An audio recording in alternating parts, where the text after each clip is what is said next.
Donald Trump sits across from three Chase Manhattan bankers when the oldest one leans back and says, "Your father built affordable housing in Brooklyn. You're asking for $70 million to convert a luxury hotel in Manhattan. You're not Fred Trump." What Donald proves in the next 18 months shows that being not Fred Trump is exactly what Manhattan needs. New York City, March 1974. The Chase Manhattan Bank headquarters on Pine Street, Lower Manhattan. 40th floor, corner office with floor-to-ceiling windows overlooking the East River. The kind of office where billion-dollar decisions get made before lunch. Mahogany desk the size of a small car. Leather chairs that cost more than most people's monthly salary. Persian rug thick enough to muffle footsteps. The air smells like old money, expensive cigars, and the particular confidence of men who control more wealth than small countries. Three men sit behind that desk, all wearing identical dark suits, white shirts, conservative ties, hair graying at the temples, faces that have seen 1,000 loan applications, approved hundreds, rejected thousands. These are the gatekeepers, the men who decide which dreams get funded and which dreams die in conference rooms exactly like this one.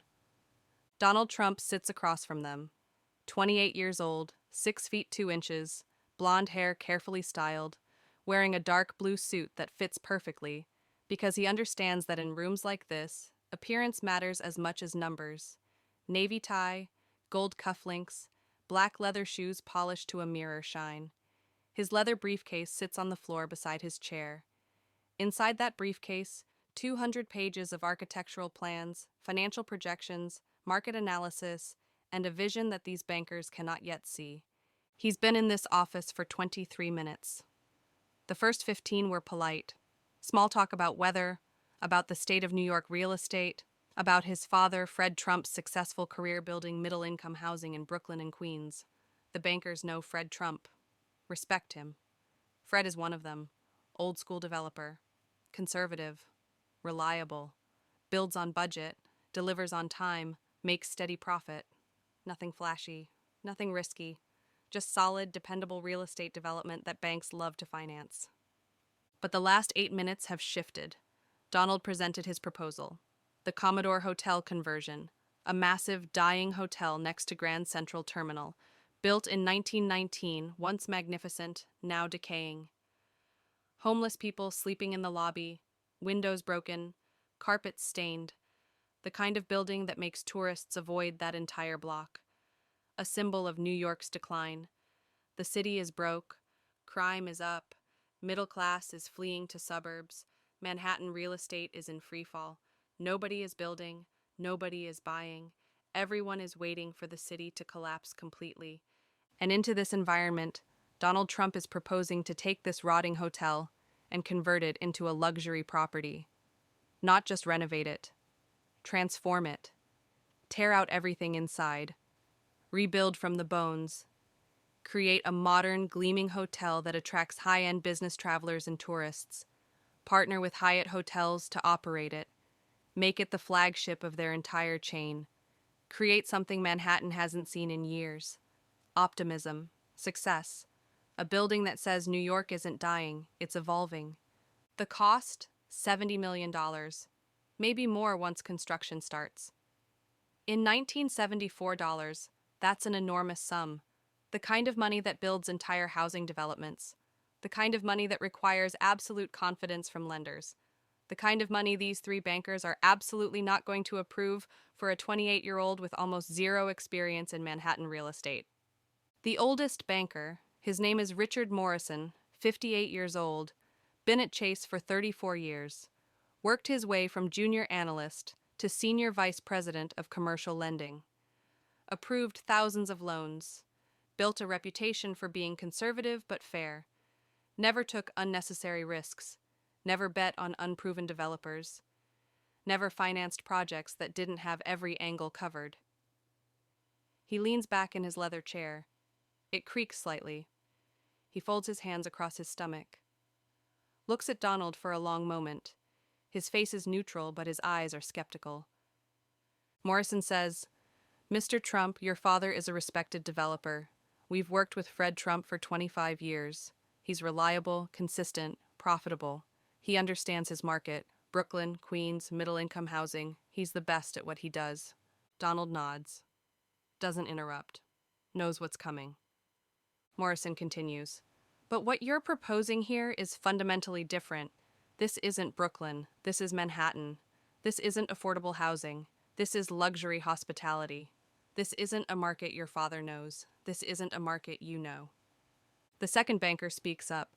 James Chen, 52, specialized in hospitality financing. Sharp mind, sharper tongue. Known for killing deals with questions nobody else thinks to ask. He says, the Commodore Hotel has been failing for a decade. Occupancy rates under 40%. The location is surrounded by decay. Penn Central just went bankrupt. Grand Central area is a disaster. Why would high-end travelers want to stay there? Donald starts to answer, but Morrison raises his hand, gentle but firm. Let me finish my point, Mr. Trump. Donald stops, waits. Morrison says, your father built his success by knowing his limitations. He never overextended, never tried to be something he wasn't. He built in markets he understood, for customers he knew. You're asking us to finance a project that's the opposite of everything your father taught you. The third banker, Thomas Walsh, younger than the others, early 40s, ambitious, looks at the proposal in front of him, flips through pages without really reading, says, your personal net worth is listed here as $200,000. You're asking for $70 million. That's a 350-to-1 leverage ratio. We don't do that. Ever. Even for experienced developers. And you're not experienced. Not in this market. Morrison leans forward now, places both hands flat on the desk, looks directly at Donald, says the words that will define this moment. Your father built affordable housing in Brooklyn. You're asking for $70 million to convert a luxury hotel in Manhattan. You're not Fred Trump. The sentence hangs in the air. Not just a statement of fact, a judgment, an indictment. You are not your father. You don't have his experience. You don't have his track record. You don't have his credibility. You are trying to be something you're not. And we don't finance people who don't know their place. The room goes quiet. Morrison sits back, waiting for Donald to understand that this meeting is over, waiting for him to gather his briefcase and leave, waiting for this young man to go back to Brooklyn where he belongs, build some apartment buildings like his father, make steady money, stop reaching for things beyond his grasp. But Donald doesn't move, doesn't reach for his briefcase, doesn't stand up, just sits there, looking at Morrison. Face calm, no anger, no defensiveness, no desperation, just certainty. Donald says, you're right. Morrison's eyebrow raises slightly. Chen and Walsh exchange glances. This isn't the response they expected. Donald says, I'm not Fred Trump. I'm not trying to be Fred Trump. My father is brilliant at what he does, building middle-income housing in outer boroughs. He found a market that needed serving, and he served it better than anyone. I respect that. I learned from that. But you're right. I'm not him. Morrison nods slowly. Good. The kid is finally understanding reality. But then Donald continues. My father builds where the market already exists. I'm looking at where the market will exist. My father builds what people already want. I'm creating what people don't yet know they want. My father proved himself in Brooklyn when Brooklyn was the opportunity. I'm proving myself in Manhattan when Manhattan is the opportunity. Not because I'm better than him, because the opportunity is different. Chen interrupts. There is no opportunity in Manhattan right now. The city is dying. Donald says, the city is at its bottom, and bottoms are where the biggest opportunities exist. When everyone else is running away, that's when you run in. My father taught me that. He bought properties in Brooklyn during the Depression when everyone said he was crazy. Turned out he was right. They were wrong. Walsh says, that was different. That was proven strategy in a proven market. No, Donald says firmly. That was an unproven kid taking a risk everyone else was too scared to take. Just like this. Morrison's face hardens. He doesn't like being challenged. Says, Mr. Trump, we're not going to finance this project. You don't have the experience, the track record, or frankly, the credibility for something this ambitious. My advice is to go back to Brooklyn. Work with your father for another 10 years. Build your reputation. Then maybe come back and we can talk about Manhattan. Donald looks at him, doesn't argue, doesn't plead, just asks one question. If I get the financing elsewhere, if I get the tax abatements from the city, if I get Hyatt to commit to operating the hotel, if I prove that every piece of this can work, will you at least look at it again? Morrison sighs. Humor the kid. If you can actually put together everything you're claiming, yes, we'll look at it. But Mr. Trump, that's not going to happen. The city is broke. They're not giving tax abatements to anyone. Hyatt isn't going to partner with an unknown developer on a failing property, and no bank is going to finance this. Donald stands up, picks up his briefcase, extends his hand. Morrison shakes it. Professional, formal. The handshake of a man who knows he just turned down a bad deal. And then Donald says, "Thank you for your time. I'll be back in 18 months. Morrison gives him a pitying smile. Good luck, Mr. Trump. Donald walks out. The door closes behind him. The three bankers look at each other. Chen says, "That kid has no idea what he's up against."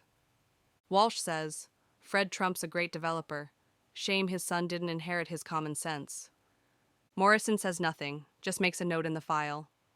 Application denied, unrealistic projections, insufficient experience. Declined March 15th, 1974. He closes the folder, files it away, forgets about it. Just another overconfident kid who'll learn the hard way that real estate isn't about dreams. It's about numbers. And the numbers on Donald Trump don't work. But here's what those bankers didn't know, what they couldn't see, what their experience and their caution and their conservatism prevented them from understanding. Donald Trump wasn't leaving that building defeated. He was leaving it activated. The rejection didn't discourage him. It clarified him. Those men told him he wasn't his father, like it was a limitation. Donald heard it as liberation. He didn't have to build like Fred Trump, didn't have to think like Fred Trump, didn't have to limit himself to markets Fred Trump understood. He could be something different, something new, something Manhattan needed even if Manhattan didn't know it yet. Over the next 18 months, Donald Trump does something these bankers thought impossible. First, he goes to the city, not to mid-level bureaucrats, to the top. He meets with Deputy Mayor Stanley Friedman, presents the Commodore conversion plan, but he doesn't present it as a real estate deal. He presents it as a solution to a political problem. The city is dying. Everyone knows it. Businesses leaving. Tax base collapsing. Grand Central area becoming a symbol of urban decay. The Commodore Hotel sitting there like a tombstone for New York's glory days. Donald offers a deal. Give him a 40-year tax abatement. In exchange, he'll transform the Commodore into a property that generates jobs, attracts tourism, brings vitality back to Midtown. The city won't collect property taxes for 40 years, but they'll collect sales tax, income tax from employees, economic activity that doesn't exist now. An empty, decaying building generates zero tax revenue. A thriving hotel generates millions in economic impact. The city officials are skeptical, but they're also desperate. The city is months from bankruptcy. They need wins. They need proof that New York can still build, still attract investment, still compete. They negotiate. Hard. But eventually, they agree. 40-year tax abatement, contingent on Donald actually completing the project. If he fails, the deal dies. All the risk on him. None on the city. Second, Donald goes to Hyatt Hotels, the Hyatt Corporation based in Chicago. At this point, Hyatt has no flagship property in New York City. They're a growing chain, but don't have the Manhattan presence that Hilton and Marriott have. Donald doesn't present the Commodore as a renovation project. He presents it as a brand opportunity, the Grand Hyatt, right next to Grand Central Terminal, the first new major hotel in Manhattan in 15 years. A statement property. A property that says Hyatt is a serious player in serious markets. The Hyatt executives are interested but cautious. They want to see financing. They want to see the tax abatement. They want to see proof this isn't just talk. Donald shows them the city commitment. shows them the architectural plans, shows them market analysis proving that if Manhattan ever recovers, and it will recover, this location will be prime real estate. Hyatt agrees, contingent on financing. If Donald gets the money, Hyatt will operate the hotel, their name, their brand, their expertise, partnership, 50-50. Third, Donald goes back to banks, not Chase Manhattan. They already said no. He goes to smaller banks, more aggressive banks, banks willing to take risks the big institutions won't touch. He finds Bowery Savings Bank. They're interested. The tax abatement changes the math. The Hyatt partnership changes the risk profile. The city's desperation changes the political calculation. Bowery agrees to finance. Not $70 million. The project has grown.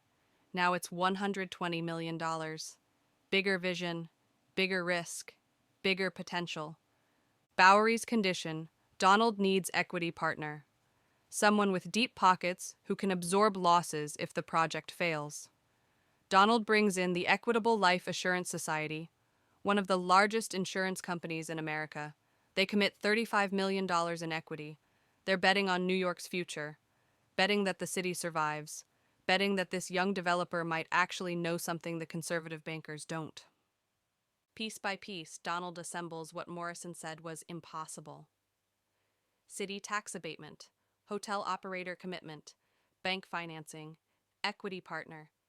Every single piece that the Chase bankers said wouldn't happen, he makes it happen.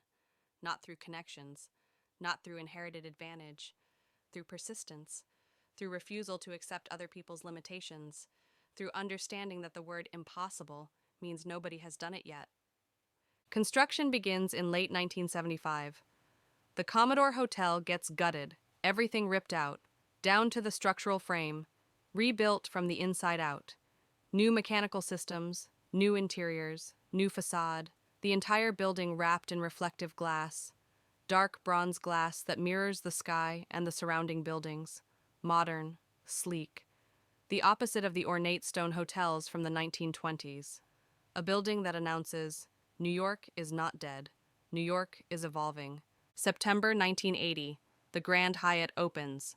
Not quietly, with fanfare, press coverage, celebrity attendance. The mayor shows up, cuts the ribbon, calls it proof that New York can still build, can still attract investment, can still compete with anywhere in the world.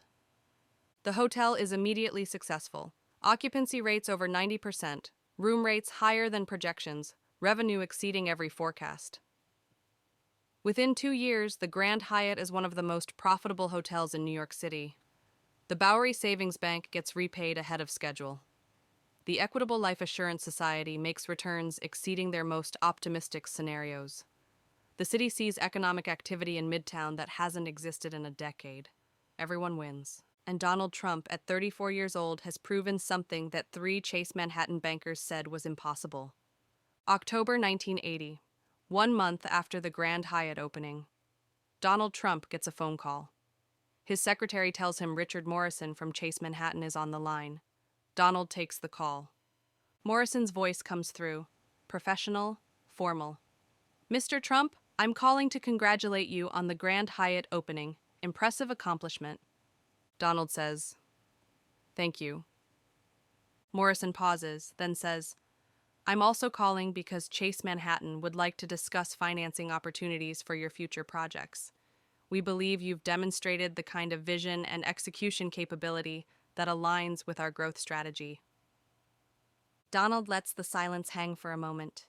Remembers sitting in Morrison's office 6 years ago. Remembers being told he wasn't his father. Remembers the pitying smile when Morrison wished him good luck. Donald says, "I appreciate that, Mr. Morrison. I'll have my team reach out to schedule a meeting." Morrison says, "We'd also like to discuss refinancing the Grand Hyatt. I believe we can offer better terms than Bowery." There it is. Chase Manhattan wants the deal they rejected, wants to take it from the bank that took the risk, wants to profit from the success they said wouldn't happen. Donald could say no. Could tell Morrison what it felt like to be dismissed, could enjoy the moment of vindication, could make Morrison feel small the way Morrison made him feel small. But Donald doesn't do that.